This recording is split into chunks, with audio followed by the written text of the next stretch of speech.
Why did the room go quiet the moment she stepped forward? 200 recruits stood shoulder to shoulder inside the barracks, boots aligned to painted lines, chins lifted just enough to avoid punishment, eyes locked straight ahead. The air smelled like disinfectant, sweat, and unspoken fear, the kind that lived in the chest and never quite left. It was the first inspection of the cycle, the one designed to break confidence before it could harden into pride. And then there was her. Ivory stood at the end of the row, not slouched, not tense, just still. She was older than the rest, not by a year or two, by a decade. 34, surrounded by 18 and 19-year-olds whose bodies still bounced back from pain without memory. Her uniform fit properly but not proudly. Her posture wasn't rigid, it was economical, as if she'd learned long ago how to stand without wasting energy. The drill sergeant noticed immediately. He always did. His boots struck the concrete as he stormed down the aisle, voice already sharp with irritation. He ripped the blanket from her bunk and flung it to the floor like a challenge. "What is this?" he barked. "You call these hospital corners?" Ivory didn't answer. Her eyes stayed fixed on a spot just past his shoulder, calm, empty, as if his voice wasn't really for her. That annoyed him more than fear ever could. "I asked you a question, recruit." Still nothing. A ripple of suppressed laughter moved through the formation. Someone whispered something cruel. Someone else smirked. The drill sergeant heard it and smiled, cruel and satisfied. Weakness, once identified, was contagious. "You know why you're here," he continued, stepping closer, close enough that she could smell the coffee on his breath. "Because someone in personnel screwed up and dumped their problem on me." He kicked her footlocker, hard. It toppled. Clothes, photos, toiletries spilled across the floor in a chaotic mess. 20 minutes, he said quietly. "If I come back and see one thing out of place, you'll run until your legs stop working. Do I make myself clear?" "Yes, drill sergeant," Ivory said. Her voice was soft, almost too soft. More laughter. She knelt. That's when the first thing happened that no one noticed. Her hands moved. Not fast, not slow, precise. Folding each item with the same exact motion every time, corners squared, fabric smoothed, not the clumsy panic of a new recruit, but the muscle memory of someone who had done this thousands of times, in darkness, under pressure, in places where noise could kill you. At the far end of the corridor, a man stopped walking. General Silas had come for a routine inspection. He had seen every version of military life there was, recruits trembling, drill sergeants performing for rank. Nothing surprised him anymore. But something about the woman on her knees made him pause. It wasn't what she looked like. It was how she held herself. Even kneeling, her spine stayed aligned, her weight balanced, her head tilted just enough to keep peripheral awareness. Controlled, efficient, familiar. He frowned. "Sir, the briefing is ready," the colonel beside him said. Silas nodded, but didn't move. His eyes stayed on Ivory as she rebuilt the chaos around her into perfect order. 20 minutes passed, not a second wasted. When the drill sergeant returned, he stopped mid-sentence.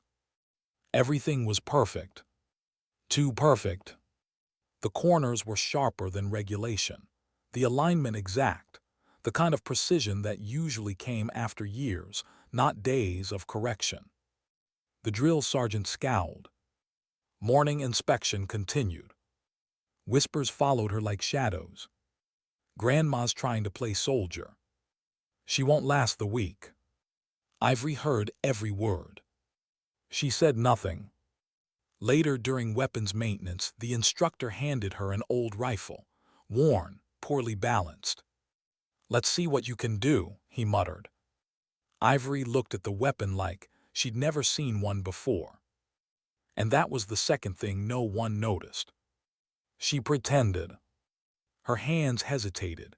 Her grip looked uncertain. She disassembled the rifle slowly, deliberately wrong.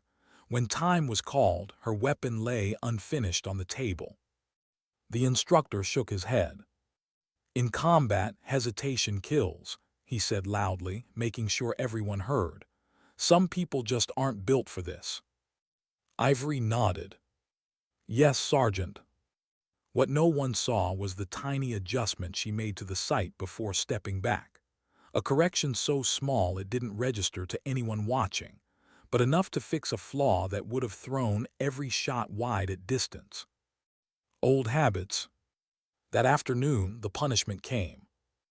A 5-mile run, full gear, heat pressing down like a hand on the back of the neck.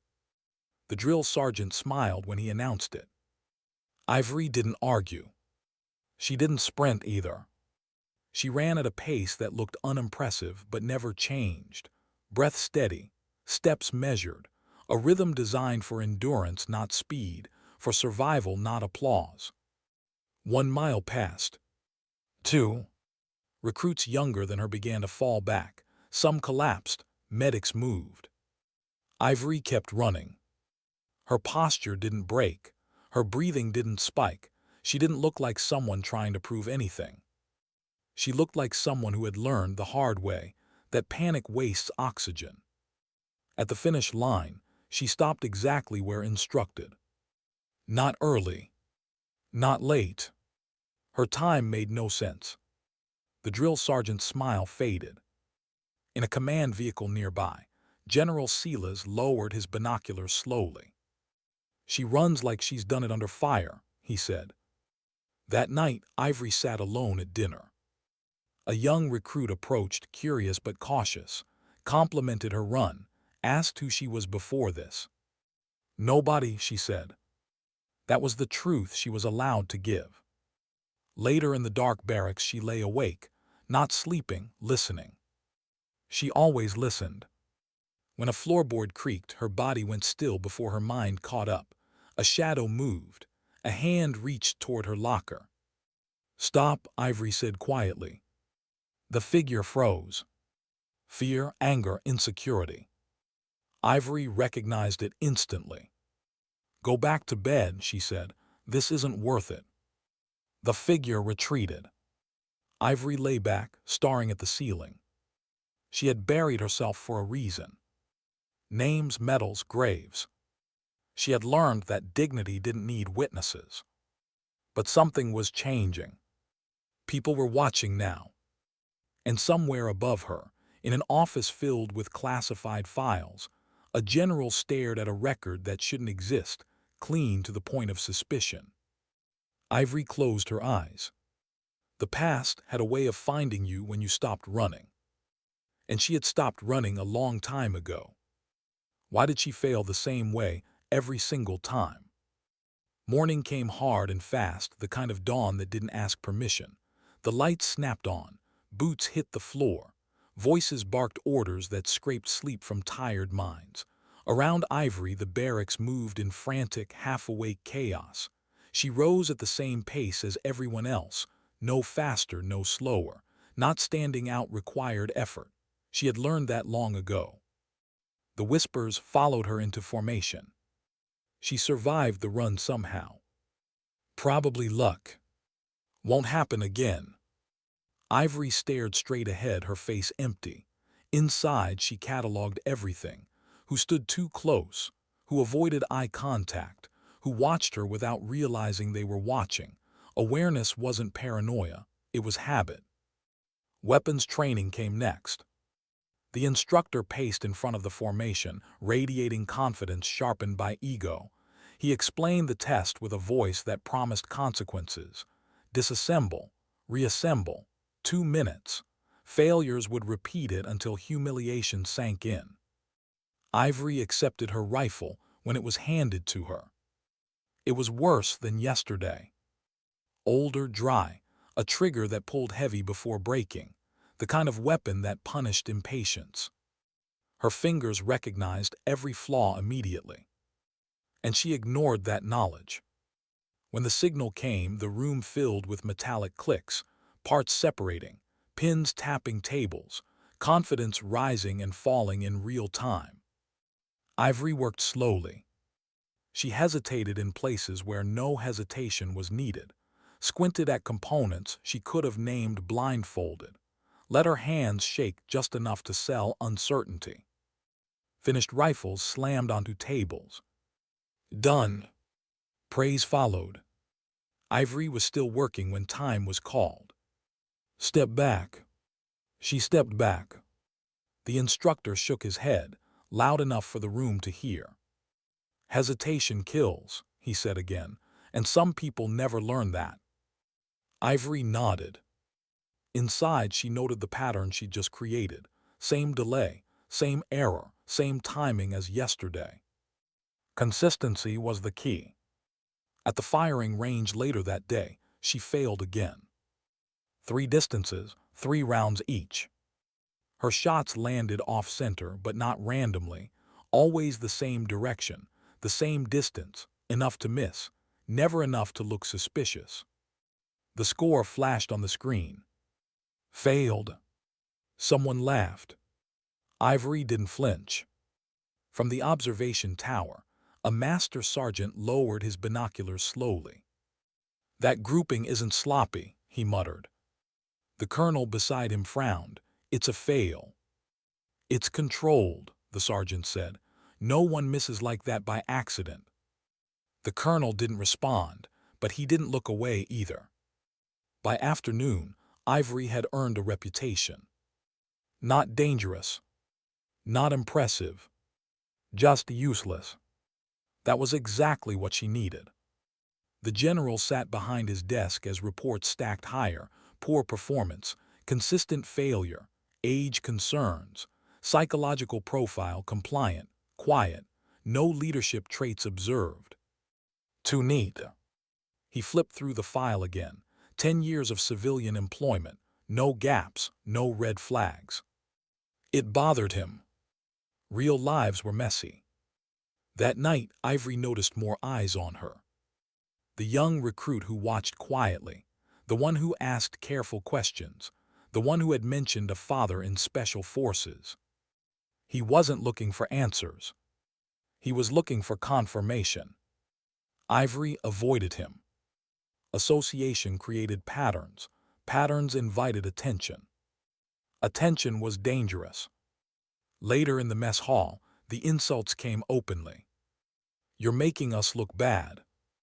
You don't belong here. Ivory met the speaker's eyes calmly. Then do better, she said. The table went silent.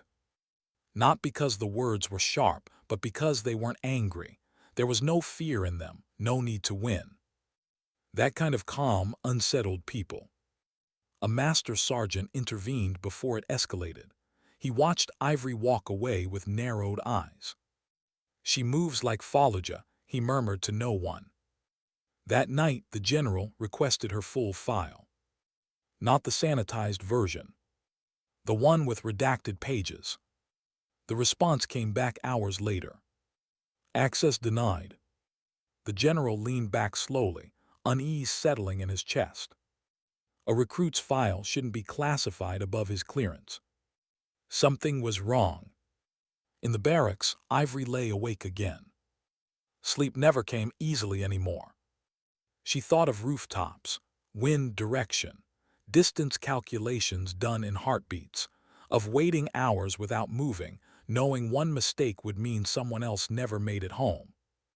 She forced the thoughts away. She was here now. This was different. A sound near her bunk pulled her attention sharp. A hand hesitant, nervous. Don't, Ivory said quietly. The hand froze. For a moment, neither of them moved. Then the figure stepped back. Why do you always know? The voice whispered. Ivory didn't answer. Because the truth wouldn't help. Because the truth would destroy the fragile lie holding everything together. Morning would come again. Another test, another failure, another layer of disguise. But somewhere between controlled mistakes and silent endurance, the walls were closing in. And Ivory could feel it. The past wasn't done with her yet. It never was. And the people watching her now weren't just instructors anymore. Why did the general stop reading when he reached her name? The office was quiet in the way only command spaces ever were. No wasted movement. No unnecessary sound. General Silas sat alone behind his desk, the glow of a desk lamp cutting a sharp circle through the early morning gloom. Outside his window, the base was waking up. Inside his hands, a file lay open that refused to make sense. Ivory Hale, age 34, recruit. The paper said civilian. The paper said no prior service. The paper said unremarkable. Silas had learned long ago that the most dangerous lies were the ones wrapped in neat formatting and official stamps. He turned the page. Redacted sections stared back at him, not a line or two, whole blocks, entire years blacked out. That should not happen. Not for a recruit who could barely pass inspections. Unless she wasn't what she appeared to be. He closed the file slowly, his jaw tightening. Fallujah flickered through his memory, uninvited dust, screaming radios, the sound of rounds cracking past metal. He hadn't thought about that day in years. Hadn't allowed himself to. But something about Ivory's run, the way her pace never changed, the way she scanned without turning her head. That wasn't training. That was survival. On the range that morning, the air carried tension like static before a storm. Recruits lined up for a longer distance evaluation, optional, the instructor said. A chance to shine, a chance to fail loudly. Only a few stepped forward. Ivory did not. Not at first. She watched others volunteer, the confident ones, the loud ones, the ones who needed to be seen. Then quietly she raised her hand. The instructor blinked. You sure? Yes, Sergeant. There was no bravado in her voice, no challenge, just fact. They gave her a rifle that had no business being on that line, heavy, overpowered, a weapon designed for precision, not forgiveness. Snickers rippled through the formation. Ivory carried it with visible effort. She lowered herself to the ground awkwardly, as if unsure of where her limbs belonged. Then something changed. Not abruptly, not dramatically. But to anyone who knew, it was unmistakable. Her body settled. The rifle stopped being weight and became extension. Her breathing slowed, her shoulders aligned. The wind mattered now. The distance mattered now. 3 shots. The sound echoed longer than it should have. The screen flashed. Perfect. Silence swallowed the range whole. No cheers, no laughter, just the kind of quiet that follows realization. The instructor stared. Someone whispered a word they didn't mean to say out loud. Angel. Before anyone could move, a hand grabbed Ivory's shoulder. Fabric tore. A symbol revealed itself beneath the sleeve. Wings. A number. 7. Time fractured. The general arrived moments later, his face pale, eyes locked on the mark he recognized instantly. A memory burned into his past. Fallujah, he said quietly. Ivory met his gaze. He saluted her. Not as a general to a recruit, but as a father to the woman who saved his son. The truth spilled out then, not all of it, but enough. Names spoken like ghosts, a unit erased for survival, a sniper declared dead so others could live. Ivory stood in the rain as rank, and legend settled around her like a coat she hadn't worn in years. She didn't smile. She didn't cry. She simply stood. Later, alone again, she stared at a challenge coin resting in her palm. Old, worn, proof that she had existed once and maybe still did. The phone rang. Encrypted.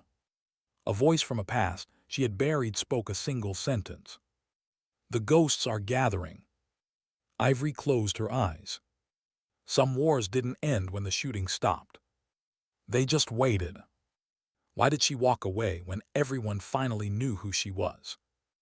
The rain followed her across the parade ground, light at first, then steady, enough to blur the lines between what had just happened and what was already being rewritten. Behind her, voices rose and fell. Orders, questions. Shock dressed up as authority. None of it reached her. Ivory kept walking. Her boots struck the pavement with the same measured rhythm she had carried through cities that no longer existed the way she remembered them. Every step felt heavier now, not because of exhaustion, but because the mask was gone. Exposure changed everything. In a small conference room near command, General Silas stood staring at the wall, his hands braced against the table. The symbol, the number, 7. He had hoped quietly, selfishly, that he was wrong. "You should have told me," he said when she finally entered. Ivory didn't sit. "I didn't come here to be found," she replied. Her voice wasn't defensive, just tired. Silas turned to face her. For the first time since Fallujah, he wasn't speaking to a soldier. He was speaking to the woman who had crawled through debris under fire to drag his son to cover. The woman who had taken a position no one else could hold. The woman who disappeared 2 weeks later, officially listed as KIA to protect an operation that never made the news. "You failed inspections on purpose," he said. "Yes." "You failed marksmanship on purpose." "Yes." "You hid." Ivory nodded once. Silas exhaled slowly. "Why come back at all?" She didn't answer immediately. When she did, it was barely above a whisper. "Because I couldn't breathe anymore." The room went quiet. Ivory stared at the table, not at him. "I spent years being useful only when things were falling apart, when people were dying, when silence mattered more than truth." Her jaw tightened. "When it stopped, so did I." Silas said nothing. "I thought if I came back as someone small," she continued, "someone unremarkable, maybe I could remember how to belong to the world again." Silas swallowed. Outside the door, arguments were already forming. Command wanted answers. Intelligence wanted custody. Legal wanted distance. Everyone wanted something from her again. "That mark," Silas said, softer now, "you know it changes everything." Ivory nodded. "That's why I'm leaving." Silas stepped forward. "You don't have to." "Yes," she said, "I do." She turned to go. "Why here?" he asked suddenly. "Why this base?" Ivory paused at the door. "Because this is where I last believed I might survive," she said. And then she was gone. The next days passed in a blur of locked doors and raised voices. The story leaked, never fully, never cleanly. Rumors filled the gaps. A former operative, a ghost, a mistake someone wanted to bury again. Ivory stayed out of sight. She packed quietly, no ceremony, no goodbyes. The young recruit, the one who watched more than he spoke, caught up to her near the motor pool. His face was pale, eyes wide with something between fear and awe. "They say you're," he started. Ivory raised a hand gently. "Don't," she said. He hesitated. "Are you leaving?" "Yes."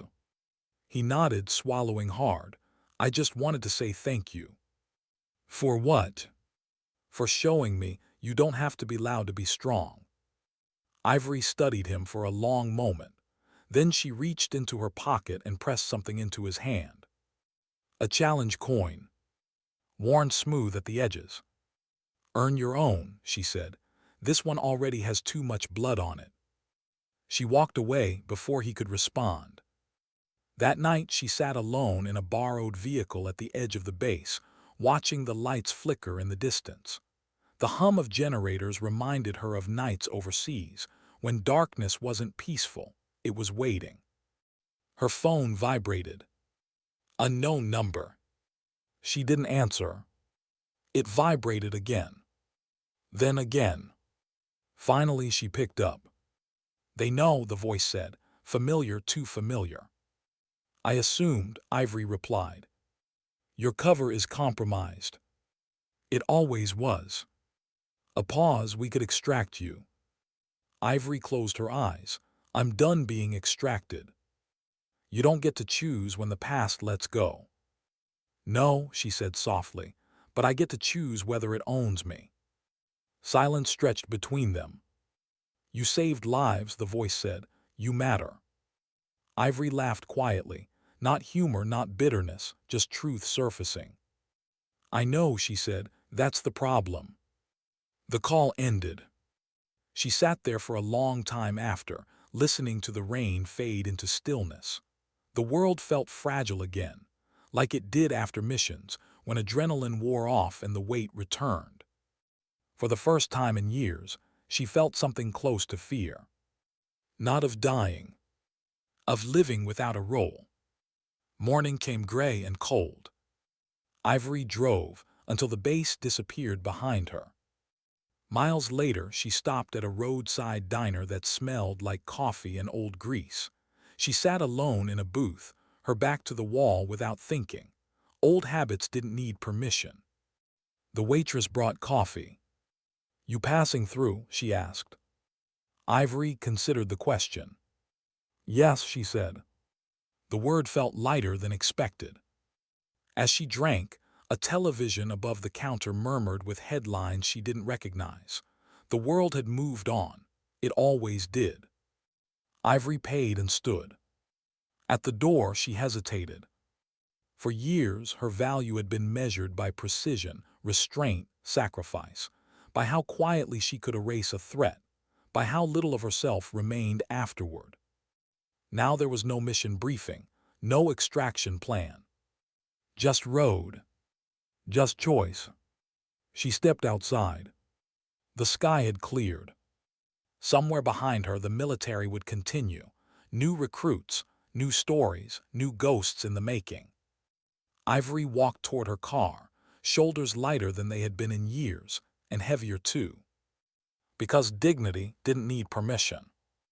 And resilience didn't end when the uniform came off. It simply learned how to stand in the open. Why did the silence feel heavier now than it ever had in combat? The road stretched ahead of her in long, unbroken lines, asphalt humming beneath the tires like a low, restless thought. Ivory drove with both hands on the wheel, eyes steady, posture relaxed in a way that came only when vigilance had nowhere specific to land. No checkpoints, no overwatch, no radio chatter filling the gaps, just distance. She realized then that silence in the field had always been purposeful. It meant wait, it meant listen, it meant survive.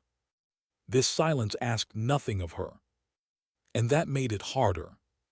She pulled off the highway near dusk, drawn by nothing more than fatigue and the dim promise of shelter. A small motel crouched beside the road, its sign flickering as if undecided about staying lit. She parked with the habit of backing in, engine off, windows reflecting a woman she was still getting used to seeing. No helmet, no insignia, no borrowed authority. The room smelled of detergent and old air. She set her bag down carefully like it might explode if treated casually. It didn't. Nothing did. The quiet pressed in again. Ivory sat on the edge of the bed and waited for the adrenaline that never came. Her phone buzzed. She didn't reach for it right away. When she did, there was no number, just a message. You can't disappear twice. She exhaled slowly, sat with the words until they stopped tightening her chest. She typed back, I'm not disappearing, I'm stopping. 3 dots appeared, vanished, reappeared. They don't stop when you stop. She set the phone face down. In the bathroom mirror, she barely recognized the softness around her eyes. The absence of constant readiness had carved something new into her face. Not weakness, space. And space made room for things she had learned to shut out. Faces returned, not the dramatic ones, the quiet ones. A boy on a rooftop who lowered his weapon when he saw her hesitate. A woman in a doorway who pressed bread into her hands after a mission went wrong. The sound of someone breathing because she had waited 1 second longer. She lay back and stared at the ceiling, counting the cracks like range markers.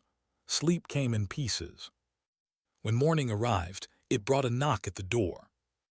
Ivory was on her feet before the sound finished echoing, body aligned, breath steady. She opened the door slowly. A man stood there, mid-40s, clean clothes, eyes too observant for a passerby.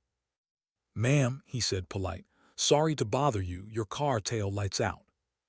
She followed his gaze to the parking lot. The light was fine. "I'll take care of it," she said. He nodded as if expecting that answer. "Long drive?" "Yes." "Alone?" "Yes." A pause, not awkward, calculated. "Be careful out there," he said and walked away. Ivory closed the door gently. Her heart rate hadn't changed. That worried her. She left an hour later, choosing smaller roads. It wasn't fear guiding her, just awareness. The kind that didn't switch off because it had never really been on. By afternoon, she reached a town that felt unfinished. New buildings next to abandoned ones. People moving with purpose that didn't quite convince. She stopped for gas, watching reflections more than faces. A kid sat on the curb near the station, sketching with chalk on the concrete. He looked up when she passed. "You were in the military," he said, not asking. Ivory stopped. "Why do you think that?" He shrugged. "My mom was, you walk like her." Something in her chest shifted. Not pain, recognition. "That's so?" "Yeah," she said, "it never really leaves you." Ivory nodded once. "She's right." She drove on. By nightfall, the message came again. Different words, same weight. "We can offer protection." She didn't reply. Protection had always come with conditions, with debts collected later quietly, efficiently. She had paid enough. At a rest stop near midnight, she sat on a bench and let the cold air cut through her jacket. Trucks passed like moving walls. She watched them go and felt, for the first time, the pull of something like grief. Not for what she'd lost, for what she'd never allowed herself to want. A normal life had once sounded like an insult, a dismissal of everything she'd endured. Now it sounded possible, fragile, worth defending in a way she'd never defended anything before. Her phone rang. She answered without checking. "I know you're tired," General Silas said. Ivory closed her eyes. "I didn't give you this number. I have my ways." She waited. "They're pushing," he continued. "Harder than I expected. Someone higher up doesn't like loose ends." "I'm not a loose end." "No," Silas said quietly. "You're a mirror." She leaned back, staring at the dark sky. "What do you want, General?" "To make sure you get a choice," he said. "A real one." She considered that. The word choice tasted unfamiliar, like a language she'd forgotten how to speak. "And if I don't choose what you want?" she asked. "Then I'll still respect it," he said. "I owe you that much." After the call ended, Ivory stayed on the bench until the cold reached her bones. When she finally stood, she felt something settle, not resolve, but readiness of a different kind. She drove until dawn broke thin and pale over empty fields, pulled over when she saw a sign for a volunteer medical clinic. The building was modest, the parking lot half full. Inside, people moved with quiet urgency. No ranks, no orders, just needs meeting needs.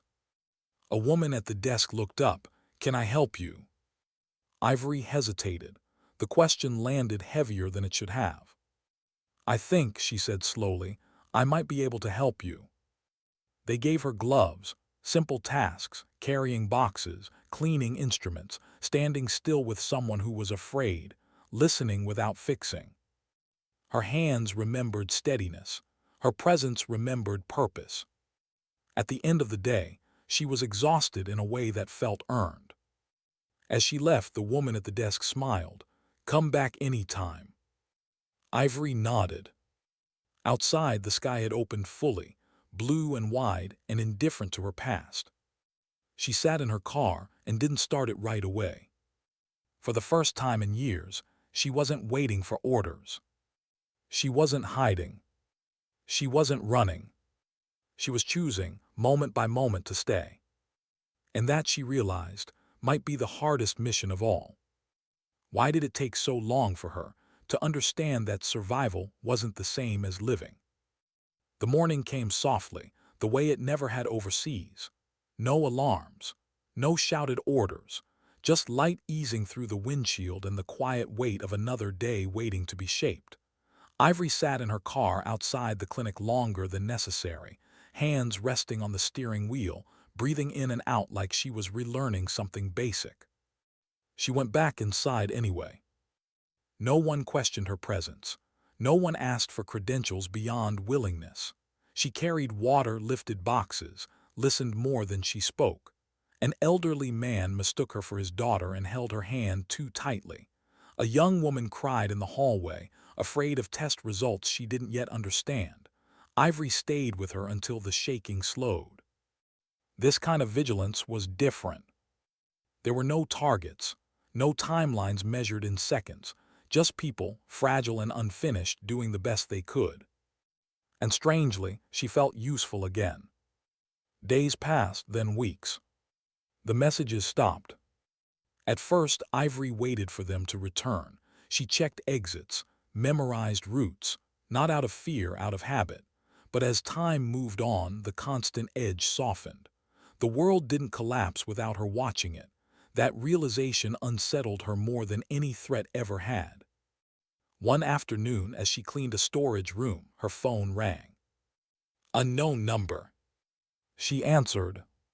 "I didn't think you'd stay," General Silas said. "I didn't think I'd know how," Ivory replied.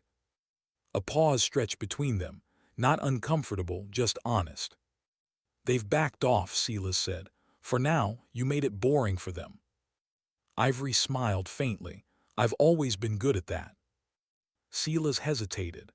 "There's a ceremony next month, quiet, off the record, names that were never spoken out loud, yours included. I wanted you to know." She leaned against the wall, absorbing the words. "I'm not coming back," she said gently. "I know," Silas replied. "This isn't about pulling you in. It's about letting the truth breathe just a little." Ivory closed her eyes. "Tell them I'm alive." Silas exhaled. "I will."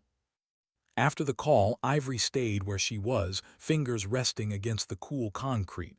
Alive. The word felt larger than it used to, less fragile, less conditional. That night she dreamed, but not of rooftops or gunfire. She dreamed of standing in an open field, wind moving through tall grass, no position to hold, no horizon to measure. When she woke, there was no panic, just the quiet after something heavy finally set down. Months later, she rented a small house on the edge of town. Nothing special. A porch. A garden that resisted her at first. She learned patience in new ways. Watched things grow slowly without needing to be controlled. The young recruit wrote once, a letter, not an email. He thanked her again, said he'd passed his evaluations, said he'd learned when to speak and when not to. Ivory folded the letter carefully and placed it in a drawer she didn't lock. Sometimes she volunteered at the clinic, sometimes she didn't. She took a job repairing equipment, hands steady, mind quiet. People trusted her without knowing why. She let that be enough. On anniversaries she never marked, she would drive out of town and sit beneath the open sky. She didn't count names anymore. She didn't apologize to the dead. She carried them with dignity instead. One evening, as the sun slipped low and gold across the fields, Ivory stood on her porch and watched the light fade. A neighbor waved. A dog barked somewhere nearby. Life continued in small, ordinary ways. She thought of who she had been, the precision, the restraint, the sacrifices that would never be fully understood. And she thought of who she was becoming. Not a ghost, not a weapon, just a woman who had endured and chosen not to disappear. Ivory took a breath and felt it settle fully in her chest. Some strength announces itself loudly, demanding recognition. But the strongest kind, it learns when to let go. Because sometimes dignity doesn't speak. It simply acts.